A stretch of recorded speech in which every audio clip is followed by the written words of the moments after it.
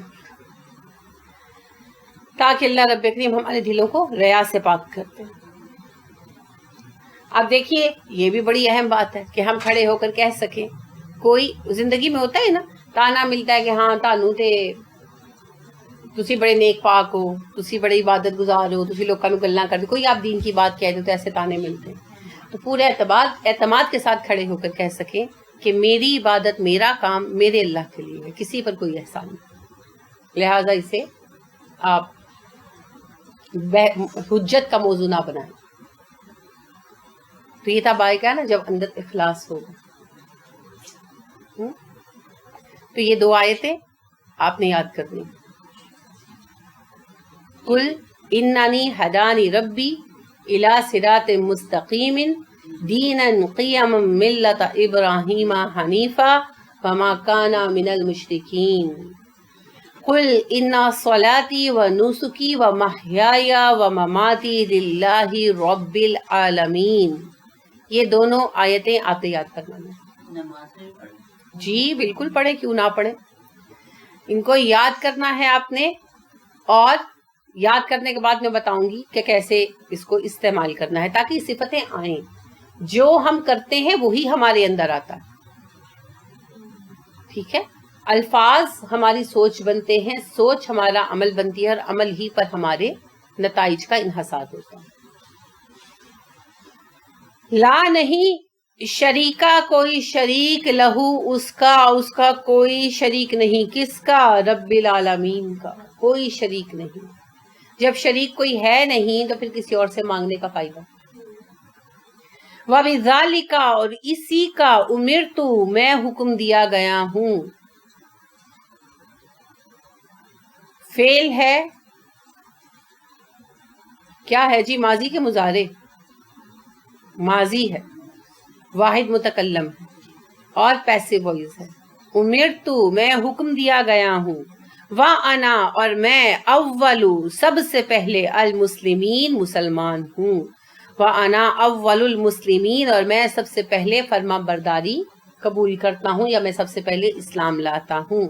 دیکھیں کس بات کا حکم دیا گیا ہے، غور فرمائیے. لا شریک لہ وبذالک امرت، اللہ کا کوئی شریک نہیں، مجھے اسی بات کو حکم دیا گیا. کس بات کا؟ کہ میں سب کو بتا دوں، خود بھی مان لوں کہ اللہ کا کوئی شریک نہیں ہے، اللہ اکیلا واحد. تو گیم پھر ساری آ کر توحید پر رک جاتی. وَأَنَا أَوَّلُ الْمُسْلِمِينَ، اور میں سب سے پہلے اس بات پر سر تسلیم خم کرتا ہوں. کس بات پر؟ اللہ کے سوا کوئی معبود نہیں ہے، میں سب سے پہلے مانتا ہوں، پھر دوسروں کو اس طرف بلاتا ہوں. تو توحید بنیادی بات. اب پتہ چلا توحید کتنی اہم ہے. اسی لیے بار بار توحید کی طرف توجہ دلانی پڑتی ہے، کیونکہ توحید کے بغیر جنت کا حصول ناممکن ہے. جنت کی کنجی ہے لا الہ الا اللہ، پہلا قدم.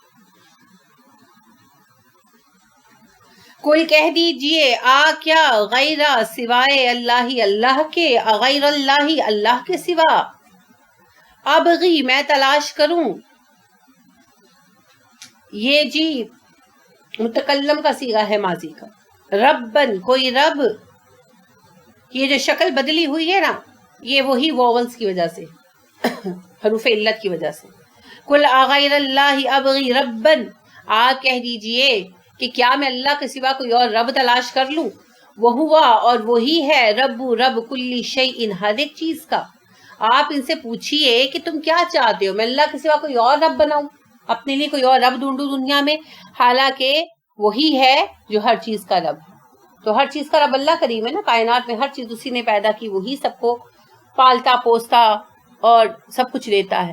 تو جب یہ بات سچ ہے تو ایک انسان اللہ کی مخلوق ہے تو اس کا بھی خالق اللہ ہے اور مالک اللہ ہے اور رب اللہ ہے، تو پھر وہ اپنے لیے کسی دوسرے کو رب کیسے بنا سکتا؟ ساری کائنات کا جو رب ہے انسان کا رب بھی وہی۔ تو یہ جو رسول اکرم صلی اللہ علیہ وسلم کی زبان سے کہلایا گیا، اصل میں یہ ہمیں سکھایا گیا۔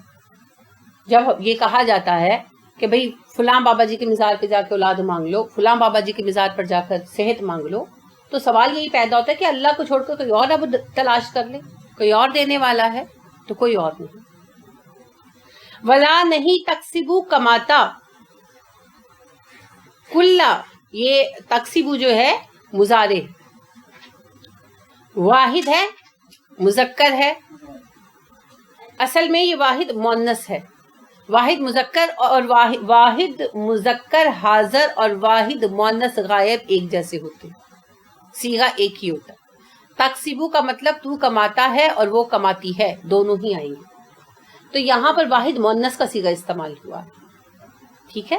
کلو نفس ہر جان، تو جان حیات یہ نہ مؤنث ہوتی ہے نہ مذکر ہوتی ہے نا، تو ایسی چیزوں کے لیے میں نے عرض کیا تھا نا ہمیشہ واحد مؤنث کا صیغہ لگتا ہے، تو یہاں واحد مؤنث کا لگا ہے۔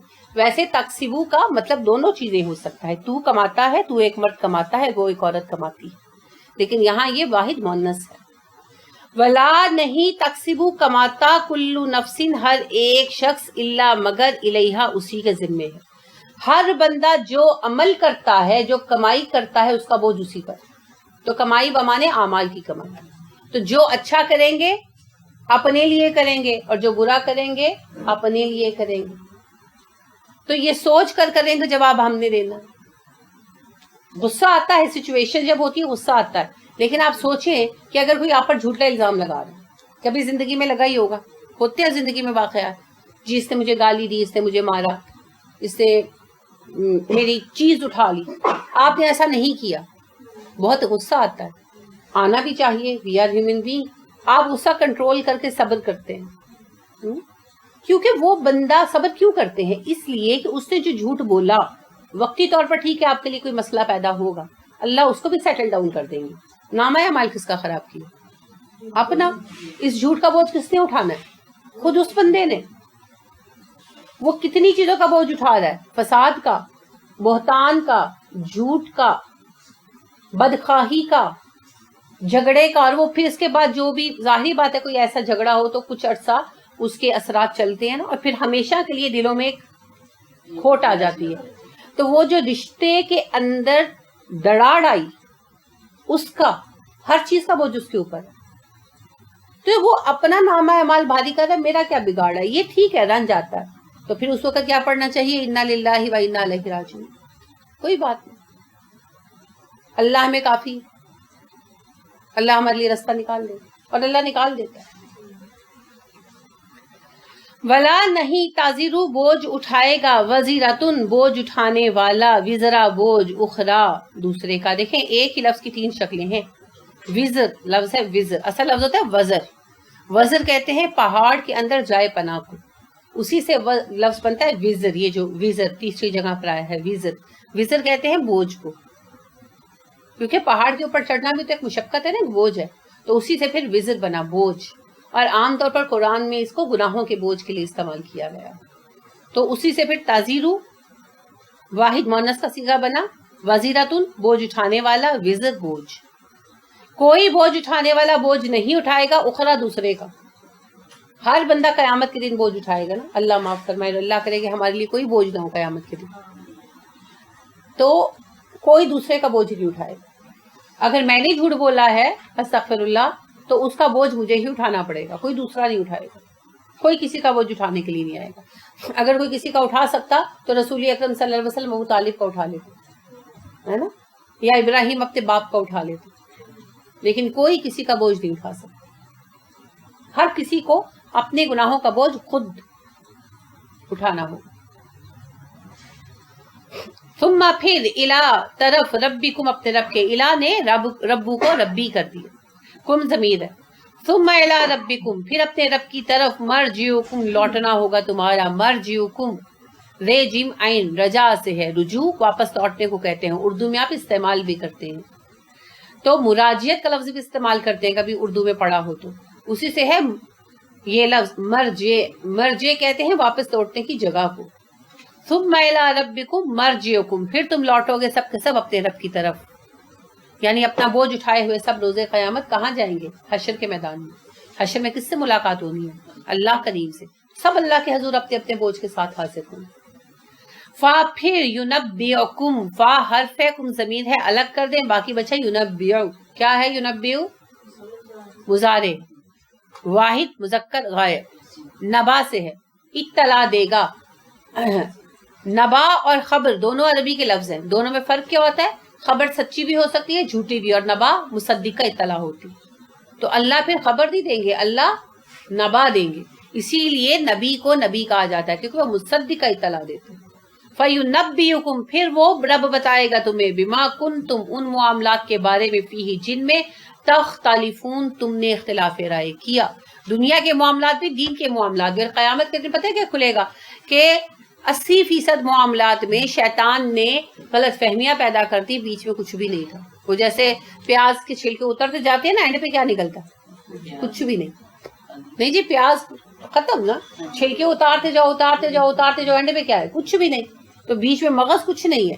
اسی طرح ہمارے 80% جھگڑے اسی قسم کے ہوتے ہیں، مذہبی بھی، کہ اگر ان کی پرتیں کھولیں تو اندر کچھ بھی نہیں ہے، جیسے یہ اتنا سنی وابی مسئلہ، تو بیچ میں کچھ بھی نہیں ہے، سنیوں نے ایم ہی جو ہے نا ریت کی جو محل بنائے ہوئے جن کی کوئی بنیاد نہیں۔ اور دوسری طرف گھریلو مسائل میں بھی جو ساسوں نندوں کے اور بہوؤں کے اور یعنی کہ بھابھیوں کے جو جھگڑے ہیں، اور سم ٹائم بہنوں کے بھی ہیں، ماں بچوں کے ہیں، اگر ان جھگڑوں کی آپ تہ دیکھیں تو کچھ بھی نہیں ہے، اتنی معمولی باتیں ہیں کہ شرم آتی ہے ڈسکس کرتے ہوئے کہ یہ بات ہے جس پہ جھگڑا ہوا ہے ایسا۔ میں نے تو یہی دیکھا ہے فیملی میں جتنے بھی جھگڑے ہیں، جب اچھی طرح ان کا جائزہ لیا گیا تو پتا چلا کہ اینڈ پہ بات ہی کوئی نہیں تھی، وہ چھوٹی چھوٹی معمولی باتیں کہ ان کے ساس نے کہہ دیا کپڑے یہ پہن لو، یا تم نے کمرہ صاف نہیں کیا تو بہو نے محض بنا لیا، یا بہو نے کھانا نہیں اچھا بنایا یا اپنی مرضی کر لی تو ساس نے محض بنا لی۔ تو قیامت کے دن پتا چلے گا اصل میں یہ شیطان نے دلوں کے اندر نفرتیں اور غلط فہمیاں پیدا کر رکھی، تمہارا بیٹا ہتھیانے لگی ہے، ساس تم سے شوہر چھیننے لگی ہے، یہ شیطان کی وسپرز ہیں، حقیقت میں کوئی وجہ نہیں ہوگی۔ تو پھر دیکھیں روزے قیامت کیسا افسوس ہو، ہے نا، کتنا افسوس ہو۔ تو اس افسوس سے بچنے کا طریقہ کیا ہے؟ دنیا کے اندر معاملات ختم کر دیں، کوئی فرق نہیں پڑتا۔ رسول اکرم صلی اللہ علیہ وسلم نے کہا نا، ان قریب تم لوگ دیکھو گے تمہاری حق تلفی ہوگی، تو جب تمہارے حقوق تلف کیے جائیں تو اپنے فرائض ادا کرتے رہنا اور اپنے حقوق پر صبر کرنا، یہاں تک کہ مجھ سے آن ملو، تو پھر اللہ سے حقوق مل جائیں گے، کچھ نہیں ہوتا، کہیں نہیں جاتے۔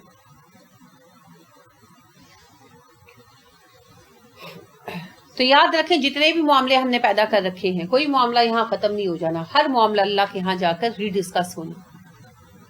تو پھر بہتر ہے کہ ہمارا حق دوسرے کی طرف نکل آئے، اس سے کہ دوسرے کا حق ہماری طرف نکلے، ہر معاملہ یہ ادھر کلیئر، کوئی فرق نہیں پڑتا، کوئی شان کم نہیں ہوگی، کوئی چھوٹا نہیں پڑے گا۔ جھک جانے میں، عاجزی اختیار کرنے میں، درگزر کر دینے میں خیر ہے، ٹھیک ہے۔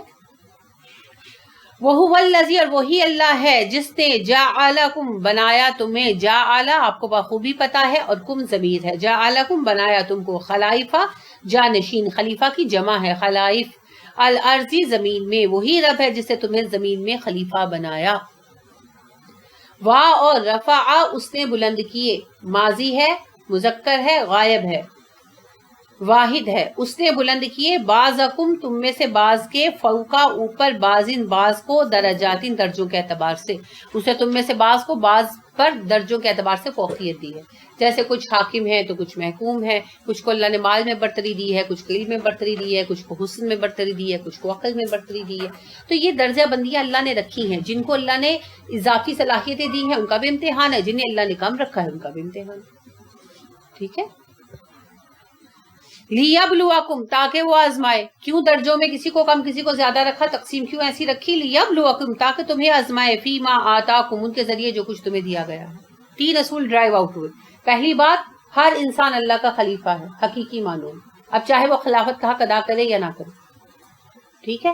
دوسری بات یہ ہے کہ اللہ نے یہ درجہ بندیاں پیدا کی جو دنیا میں کی، حسن کی، عقل کی، گفتگو کی، بات چیت کی، رنگ ڈنگ کی، خاندان کی، نسب کی، مال کی، صلاحیت کی، علم کی، یہ درجہ بندیاں اللہ کی طرف سے. ٹھیک ہے. اس سے مطلب یہ نہیں کہ کسی خاص بندے کو ان پڑھ رکھا ہوا اللہ نے، یا کوئی خاص بندے کو اللہ پی ایچ ڈی کرا رہے. مطلب یہ ہے کہ سب لوگ برابر نہیں ہو سکتے. جو جس چیز کے لیے کوشش کرے گا وہ پا لے گا، لیکن سب لوگ یکساں نہیں ہو سکتے، فرق رہے گا. ٹھیک ہے. اب بات کیا ہے، تیسرے اس میں کیا چیز آئی؟ یہ سب کچھ جو ملا، کسی کو بیٹے، کسی کو بیٹیاں، کسی کو حسن، کسی کو بدصورتی، تو یہ سب کچھ کس لیے ہے؟ لیبلوکم، آزمائش کے لیے. کسی کو یہ دنیا میں اعزاز کے طور پر نہیں مل گیا. اعزاز و اکرام تو آخرت میں ملنے ہیں، سزائیں بھی آخرت میں ملنی ہیں. دنیا میں جو حسین بنایا گیا وہ بھی آزمایا جا رہا ہے، جس کو بیٹے دیے گئے وہ بھی آزمایا جا رہا ہے، جس کو اللہ نے پیسے سے لاد دیا وہ بھی آزمایا جا رہا ہے، وہ بھی آزمایا جا رہا ہے. سب آزمائے جا رہے ہیں، سب اپنی اپنا امتحان دے رہے ہیں. امتحان کی شکلیں الگ ہیں سب دارالامتحان ہیں، سب امتحان دے رہے ہیں. علم والا بھی امتحان دے رہا ہے اور جاہل بھی امتحان دے رہا ہے. امتحان سے بری کوئی بھی نہیں. اس کے بعد جزا ملے گی یا سزا ملے گی. ٹھیک ہے. تو اللہ نے ہر کسی کو کچھ نہ کچھ دیا، پھر امتحان لیا. خالی ہاتھ امتحان نہیں لیتا. تو سب کو کچھ نہ کچھ دیا گیا ہے. کسی کو جسمانی صلاحیت، کسی کو عقل، کسی کو فہم، کسی کو علم، کسی کو حسن، ہر کسی کو کچھ نہ کچھ دیا گیا. اب وہ اس کا کیا استعمال کرتا ہے، اس سے کیا حاصل کرتا ہے، یہ اس کا ذاتی فیصلہ ہے، ذاتی انتخاب. لا اکراہ فی الدین قد تبین الرشد من الغی. ٹھیک ہے. تو ہر بندہ نائب، بنیادی طور پر اللہ، اور پھر اپنے بڑوں کا بھی نائب ہے نا. ہر کوئی حق کو آگے لے کر چلنے کا نائب ہے. ہم رسول اللہ وسلم کے نائب ہیں کہ نہیں؟ ہر مسلمان نائب ہے آپ صلی اللہ علیہ وسلم. تو ہمارا فریضہ ہے کہ ہم دین کو قائم کریں ان بنیادوں پر جن پر رسول اکرم صلی اللہ علیہ وسلم دین چھوڑ کر گئے. تو اگر ہم یہ فریضہ ادا نہیں کرتے تو پھر ہم گنہگار. اسی طرح ہم صحابہ کرام کے نائب ہیں، ہم اپنے علماء کے نائب ہیں. ہر اگلی نسل پچھلی کی نائب ہوتی ہے نا. تو اس کا ذمہ کیا ہوتا ہے؟ نائب کا ذمہ کیا ہوتا ہے؟ ان کے بہتر کاموں کو آگے لے کر چلے اور ان کی غلطیوں کا ازالہ کرے. جیسے اب جو گورنمنٹ بنی ہے وہ پچھلی گورنمنٹ کی نائب ہے، ہر اگلی گورنمنٹ پچھلی گورنمنٹ کی نائب ہوتی ہے. تو اس کا ذمہ ہوتا ہے کہ جو ان کے اچھے کام ہیں ان کو آگے بڑھائے اور جو ان کی خامیاں ہیں ان کا ازالہ کرے. تو جو غلطیاں سرزد ہوئی ہمارے بڑوں سے ہم ان کا ازالہ کریں، اور جو انہوں نے اچھے کام کیے ہم ان کو آگے بڑھائیں. یہی کام ہمارے بچوں کو کرنا ہوگا. تو اس معنی میں بھی ہم نائب ہیں. اور زمین میں ہر انسان ہی نائب ہے، کیونکہ اللہ نے کسی خاص انسان کو نائب نہیں بنایا. بحیثیت عہدہ انسان نائب ہے. اب وہ اپنے اندر نیابت کی صلاحیت پیدا کرے یا نہ کرے یہ اس کے اپنے اوپر. ٹھیک ہے.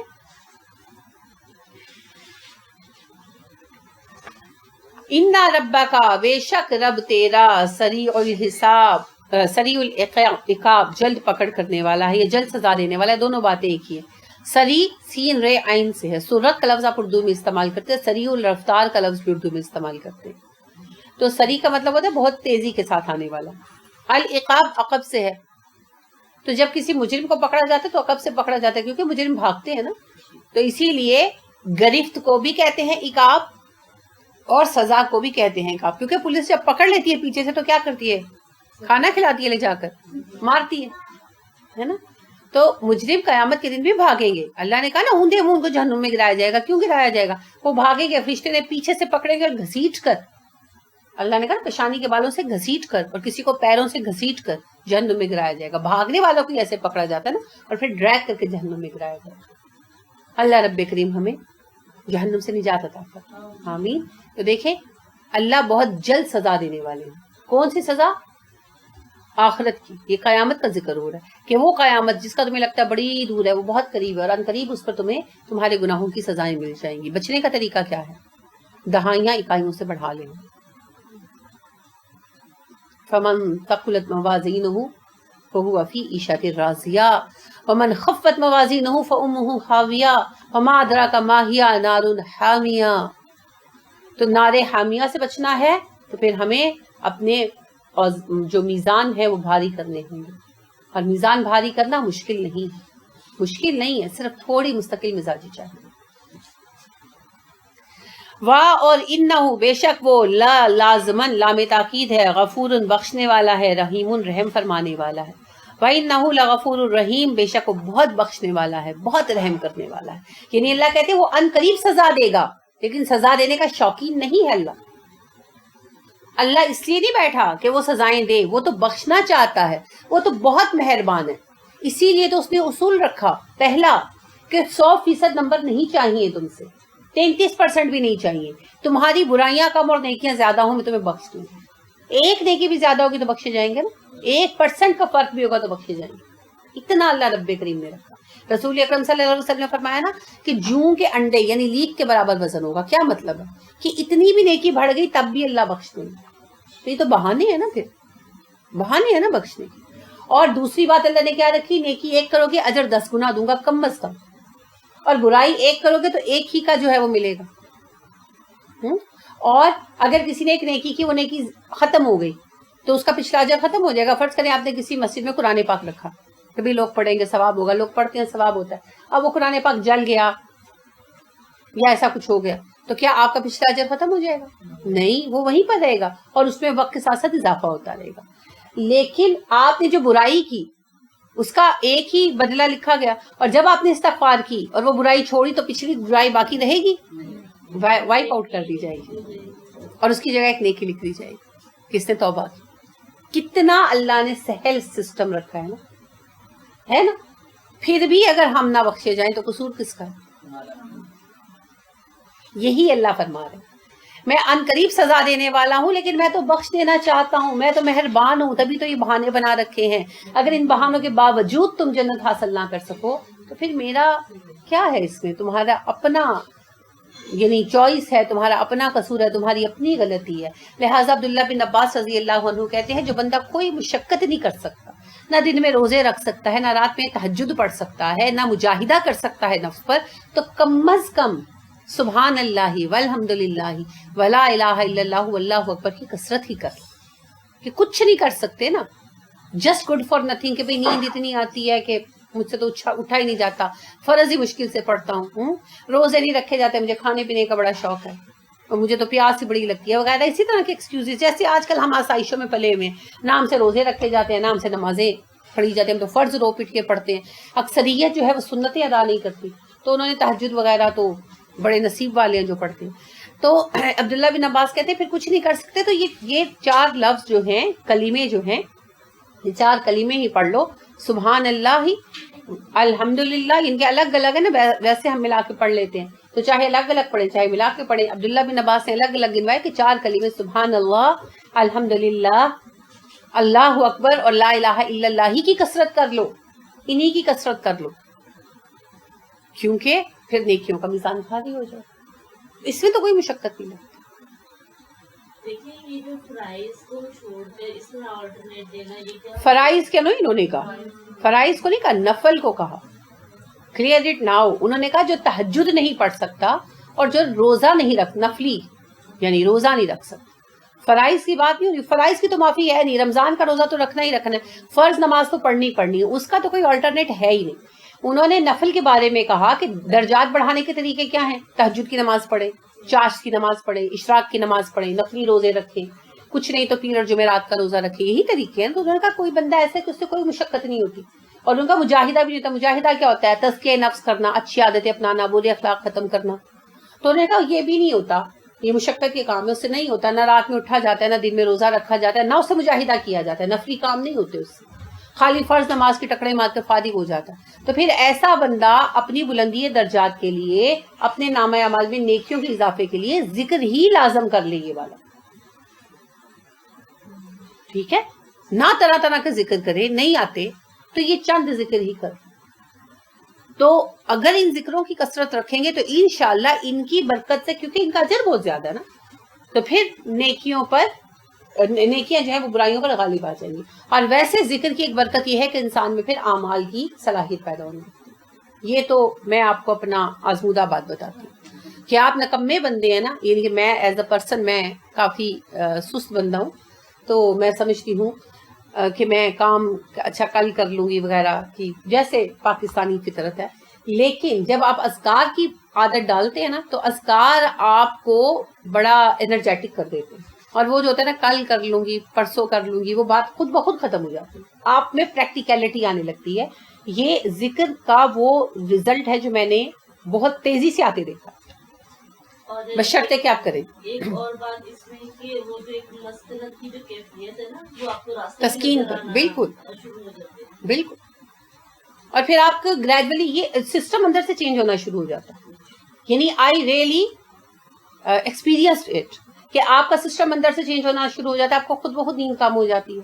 آپ دیر سے، یعنی کہ آپ اذکار کرتے ہوئے سوتے ہیں نا، تو آپ اپنے ٹائم بھی جیسے 11 بجے سوئیں تو پہلے آپ اٹھتے ہیں 8 بجے 9 بجے جو بھی روٹین ہے، تو آپ اذکار کرتے ہوئے سوئے وہی 11 بجے، تو آپ خود بہت تہجد کے لیے اٹھنا شروع ہو جاتے ہیں یا فجر کے لیے اٹھنا شروع ہو جاتے ہیں. اذکار میں یہ عجیب قسم کی خاصیت ہے، وہ آپ کو اندر سے چینج کر دیتی. اسی لیے میں نے آپ سے عرض کیا تھا کہ اذکار ضرور کریں، اور آپ کو 5 اذکار گنوائے بھی تھے، تو ان کو اپنی روٹین میں شامل کر لیں. ہر نماز کے ساتھ ایک ذکر بے شک رکھ لیں، اور چلتے پھرتے ذکر کریں گے، آپ کو اندر سے بدل دے. زمانے کی ہر ایک شے سے بلند ذکر خدا، خدا کی، خدا کے نبی کی پسند ذکر خدا. جو قرآن کے راستے پر چلے پھولے پھلے، ارادوں پہ سوچوں پہ ڈالے کمند ذکر خدا. خبر لائے دریا کے اس پار کی، سنسار کی ہواؤں کو کرتا ہے مٹھی میں بند ذکر خدا. تو ذکر خدا میں جو ہے نا، اللہ کے ذکر میں بہت اثر، اور سب سے یعنی بہت سارے اس کے فوائد ہیں، بے شمار ہیں، لیکن میں یہ سمجھتی ہوں کہ تزکیہ نفس میں، عادات کی تبدیلی میں، اصلاح نفس میں ذکر سے بہتر کچھ نہیں، میرے تجربے کے مطابق کچھ نہیں. تو اس لیے ذکر کو جو ہے نا عادت بنا. باقی اذکار کی جو ویرائٹی ہے نا، وہ اس لیے ہے کہ ہر کسی کی اپنی اپنی طبیعت ہے. کسی کو کچھ پسند آتا ہے، کسی کو کچھ، کسی کو مشکل الفاظ اچھے لگتے ہیں، تو ان کو پھر وہ ڈفرینٹ قسم کے اذکار پسند آتے ہیں. میں یہ سوچتی تھی کہ اتنے ڈھیر سارے اذکار ہیں، اتنے سارے اذکار ہیں کہ اگر ہم کرنے بیٹھے تو سارا دن نہیں گزر جائے. پہلی بات تو یہ ہے کہ حدیث سے جو اذکار ہیں وہ بہت زیادہ نہیں ہے، ٹھیک ہے. باقی جو آپ ادھر ادھر وظائف کی کتابوں میں دیکھتے ہیں نا، وہ ایم ہی ہے. ایک اللہ کے نام ہے، ٹھیک ہے، آپ صلی اللہ علیہ وسلم نے کہا کہ ان کو پڑھو. آپ نے کوئی خاص نام کا وظیفہ نہیں دیا، لیکن اگر کوئی اپنے لیے کسی کو کوئی نام اچھا لگتا ہے اس کو پڑھتا رہتا ہے تو کوئی حرج نہیں. اس کے علاوہ سبحان اللہ والحمد للہ ولا الہ الا اللہ واللہ اکبر ہے، الگ الگ بھی پڑھ سکتے ہیں، اکٹھا بھی پڑھ سکتے ہیں. اور لا حول ولا قوت الا باللہ ہے، سبحان اللہ وبحمدہ سبحان اللہ العظیم ہے، یا ذل جلال والاکرام ہے، یا ہٹا دے تو ذل جلال والاکرام پڑھ لے، ایک ہی بات ہے. چوتھا کلمہ جسے آپ کہتے ہیں لا الہ الا اللہ وحدہ لا شریک لہ لہ الملک و لہ الحمد وہو علی کل شیء قدیر. اور کیا ہے؟ یہ جو درود پاک ہے. شام کے اذکار ہیں، یہ تو اصل میں صبح شام کے اذکار آپ برکت کے لیے پڑھیں ضرور، میں منع نہیں کرتی. رسول اکرم صلی اللہ علیہ وسلم کے متعلق انس فرماتے ہیں کہ جب تک فلق اور ناس نازل نہیں ہوئی تھی، آپ صلی اللہ علیہ وسلم مختلف دعائیں صبح و شام کے لیے پڑھا کرتے تھے. تو جب فلق اور ناس نازل ہو گئی تو آپ نے سب اذکار چھوڑ دیے، صرف فلق اور ناس پڑھنا شروع کر دیا. ٹھیک ہے، تو اگر آپ پڑھتے ہیں تو رسول اللہ وسلم کی سنت دعائیں ہیں، ثابت ہیں، یقیناً اجر ہوگا، فائدہ بھی ہوگا. لیکن اگر جیسے آپ مصروف ہیں یا آپ کو دقت آتی ہے مینیج کرنے میں، تو فلق اور ناس پڑھنے ساتھ، جیسے حسبی اللہ لا الہ الا ہو علیہ توکلت کی بہت زیادہ فضیلت ہے، صبح و شام 7 مرتبہ پڑھ لیں. ٹھیک ہے، بسم اللہ الذی لا یضر مع اسمہ 3 دفعہ ہے صبح و شام، اور بہت چھوٹی بھی ہے تو یہ پڑھ لیں. اور جو ہے اعوذ بکلمات اللہ التامات من شر ما خلق 1 مرتبہ صبح، 1 مرتبہ شام. تو یہ 2-3 دعائیں آپ پڑھ لیں. ایک وہ جو ہے جس کے عہد نامہ عام طور پر ہمارے یہاں عرف عام میں کہا جاتا ہے. تو یہ جو ایک دو چیزیں ہیں یہ آپ زیادہ اہم ہے تو ان کو آپ رکھ سکتے ہیں. اس کے علاوہ سبحان اللہ و بحمدہ آپ نے کہا ہے. تو بات یہ ہے کہ جو دعائیں ہیں استعاذہ کی دعائیں ہیں وہ رسول اکرم صلی اللہ علیہ وسلم فلق اور ناس کے اترنے سے پہلے کبھی کوئی دعا پڑھتے تھے کبھی کوئی دعا پڑھتے تھے. جب فلق اور ناس نازل ہوئی تو انس کہتے ہیں رسول اکرم صلی اللہ علیہ وسلم نے یہ ساری دعائیں چھوڑ دی, صرف فلق اور ناس پڑھنے لگے. اب اگر کوئی بندہ فارغ ہے جیسے کوئی ریٹائرڈ صاحب ہے تو ادھر ادھر کے وظیفوں سے بہت اچھا ہے کہ وہ یہ دعائیں صبح و شام کی پڑھیں اور سارا کریں, بہت اچھی بات ہے. لیکن جیسے ایک بندہ ہم لوگ ہیں کہ ابھی ہم ایکٹیو ہیں, ہم پر بہت ذمہ داریاں ہیں, تو پھر ہمیں فلق ناس کفایت کریں. ٹھیک ہو گیا. تو یہ جو باقی اذکار ہیں تو آپ چلتے پھرتے کریں, اور ضروری نہیں کہ آپ سارے کریں. اگر آپ کریں گے ہر کسی سے آپ کو, جیسے آپ دیکھیں نا مختلف پھل ہیں تو ہر کسی کا اپنا فائدہ ہے, کوئی کسی میں کوئی وائٹامن ہے کسی میں کوئی, تو ذکر کریں گے تو ہر ذکر سے آپ کو کچھ نہ کچھ علیحدہ حاصل ہوگا. لیکن اگر آپ کوئی ایک ذکر نہیں بھی کرتے, آپ نے اپنی عادت بنا لی کہ یہ اذکار کرتے ہیں, تو کوئی حرج نہیں, آپ کر سکتے. وہ آپ کی ذاتی چوائس ہے. ویرائٹی کیوں ہوتی ہے؟ تاکہ آپ سلیکٹ کر سکیں.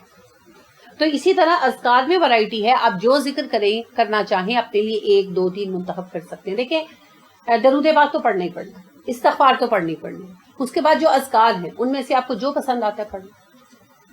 بڑا جامع ہے یہ, سبحان اللہ والحمد للہ ولا الہ الا اللہ واللہ اکبر, یہ جامع ہو جاتا ہے, اس میں سارا کچھ آ جاتا ہے. تو آپ ایک اسی کو رکھ سکتے ہیں. ٹھیک ہے. تو یہ ضروری نہیں ہے کہ ہر طرح کا ذکر کیا جائے, ہر ایک چیز کی جائے. اس کے علاوہ پھر آپ اپنی ایسی روٹین سیٹ کر سکتے ہیں کہ ان کے جیسے کس دن کون سا ذکر کر لیں, یہ بھی آپ روٹین سیٹ کر سکتے ہیں. اپنا ایک چارٹ بنا لیں تاکہ چلو سارے اذکار ہوتے رہیں اور محرومی بھی نہ ہو اور تکلیف بھی نہ ہو. تو ایسا آپ چارٹ بھی بنا سکتے ہیں اپنی سہولت کے لیے. آپ جس طرح سے چاہیں اپنے کام کو جو ہے نا وہ کر سکتے ہیں, تقسیم کر سکتے ہیں. جیسے کالج میں ہوا کرتا تھا نا کہ آج فلانا سبجیکٹ ہے, آج فلانا سبجیکٹ ہے, شیڈیول ہوتا تھا نا, اسی طرح سے آپ اپنے شیڈیول بنا سکتے ہیں کہ پیر والے دن میں نے تیسرا کلمہ پڑھنا ہے, اور لیٹ سپوز منگل والے دن میں نے چوتھا کلمہ پڑھنا ہے, اور بدھ والے دن میں نے سبحان اللہ و بحمدہ سبحان اللہ العظیم پڑھنا ہے سارا دن, اور جمعرات والے دن جو ہے میں نے لا الہ الا انت سبحانہ کا پڑھنا, لیٹ سپوز. اس طرح بنا سکتے ہیں, یا آپ نمازوں کے ساتھ اپنا کر سکتے ہیں. وہ پھر آپ ہر کسی کی اپنی سہولت پر منحصر. ٹھیک ہے. لیکن اذکار کے ساتھ جڑنا ضروری ہے, چاہے ایک منتخب کر لیں اپنے لیے, چاہے آپ مختلف منتخب کر لیں اور ان کو ڈیز پر ڈیوائڈ کر لیں, جس طرح سے چاہیں. لکھ کر اپنا ایک شیڈیول بناؤ اور اس کے اوپر پھر عمل درآمد کریں, کیونکہ رسول اکرم صلی اللہ علیہ وسلم نے فرمایا وہ تھوڑا عمل جو مستقل مزاجی کے ساتھ کیا جائے وہ زیادہ عمل سے بہتر ہے جو کبھی کبھار کیا جائے. تو مستقل حاضری ضرور لگوائے, آواز وہاں پہنچنی چاہیے. آپ کو پتا ہے رسول اکرم صلی اللہ علیہ وسلم فرماتے ہیں کہ کوئی بندہ دعا مانگتا ہے نا, ذکر کرنے کا عادی ہوتا ہے, تو فرشتے اس کی آواز پہچانتے ہیں, تو وہ دعا مانگتے ہیں تو فرشتے بے قرار ہو جاتے ہیں, کہتے ہیں یہ تو وہی ہے فلاں فلاں. تو وہ پھر اس کے لیے دعائیں کرتے ہیں اور بے قرار ہوتے ہیں, تو پھر اللہ اس کی دعا قبول فرماتا ہے, اس پہ رحم کرتا ہے. اور کوئی ہوتا ہے کہ کبھی اللہ کو یاد ہی نہیں کیا ہوتا, تو وہ پھر جب دعا مانگتے تو فرشتے کہتے ہیں یہ کون ہے. سمجھ آ رہی ہے نا بات, یہ کون ہے. یہ ایسے ہی ہے جیسے آپ کے اپنے کسی عزیز کی تکلیف کا پتہ چلے تو بے قرار ہو جاتے ہیں, اور کوئی اجنبی ہو تو وہ بے قراری تو نہیں آ سکتی. تو فرشتوں کے ساتھ تعلق بنا. وہ تعلق کیسے بنے گا؟ ذکر سے. روز آپ کی حاضری لگنی چاہیے اللہ کے حضور. حاضر ہونا اور نہ ہونا بڑا فرق ہے نا, تو حاضری لگتے رہنا چاہیے. اور اس کے لیے پھر اپنے لیے راستہ نکالیں, حاضری لگواتے رہیں, پھر انشاءاللہ دیکھیں جو روز آتا ہے وہ قریب ہو جاتا, اور جو کبھی کبھار آتا ہے وہ دور ہو جاتا ہے.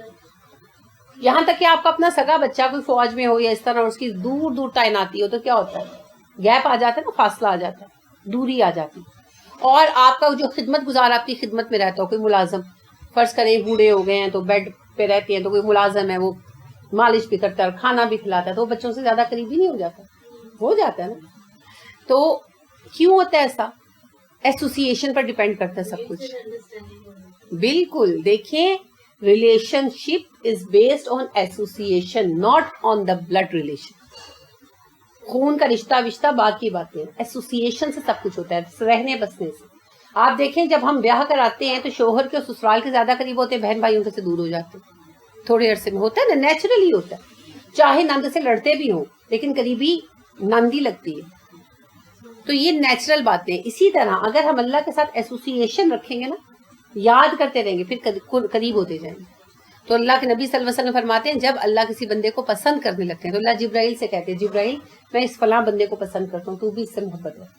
جبرائیل فرشتوں سے کہتے ہیں کہ اللہ فلاں بندے کو پسند کرتا ہے تو تم بھی اسے پسند کرو. وہ اوپر والے فرشتے نیچے والے سے, نیچے والے اس سے, نیچے والے سے کہتے ہیں. یہاں تک کہ فرشتے جب دنیا میں آتے ہیں نا مختلف مومنوں پر, تو وہ پھر ان سے یہ بات نسبت کرتے ہیں کہ اس فلاں بندے کو اللہ پسند کرتا ہے تم بھی کرو. یہاں تک کہ لوگوں میں اس کی مقبولیت پھیل جاتی ہے, اسے قبولیت عامہ حاصل ہو جاتی ہے.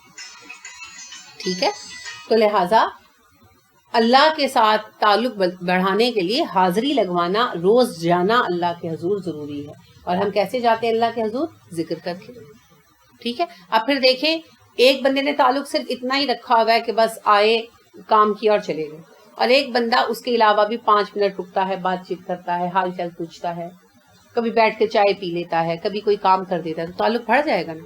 تو خالی فرائض رکھیں گے تو اتنا پورا تعلق رہے گا, اور اگر نوافل پڑھیں گے تو قرب ہوتا جائے گا. وہ ویسے ہی ایکسٹرا ٹائم دینا ہے. اسی لیے اللہ فرماتے ہیں میرا بندہ فرائض ادا کرتا ہے اور پھر اسے نوافل کا شوق ہونے لگتا ہے. حدیث قدسی اسے نوافل کا شوق ہونے لگتا ہے, پھر وہ نوافل ادا کرتا ہے, یہاں تک کہ نوافل کے ذریعے وہ میرا قرب حاصل کر لیتا ہے. تو وسجد وقت قریب کو اصول بھی ہے. تو جب آپ ذکر کرتے ہیں نماز اور ویسے اذکار تو اللہ کے قریب ہو جاتے ہیں, اللہ سے ایک ریلیشن بن جاتا ہے. اللہ کہتا ہے اچھا بھائی یہ مجھے چاہتا ہے, یہ میرے ساتھ ٹائم اسپینڈ کرتا ہے, تو پھر اللہ سے تعلق بنے گا تو اللہ کے فرشتوں سے بنے گا, اللہ کے بندوں سے بنے گا. ٹھیک ہے.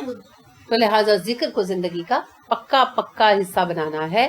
اس سے کیا ہوگا؟ انشاءاللہ موازین جو ہیں وہ بھاری ہو جائیں گے انشاءاللہ. جی کوئی سوال؟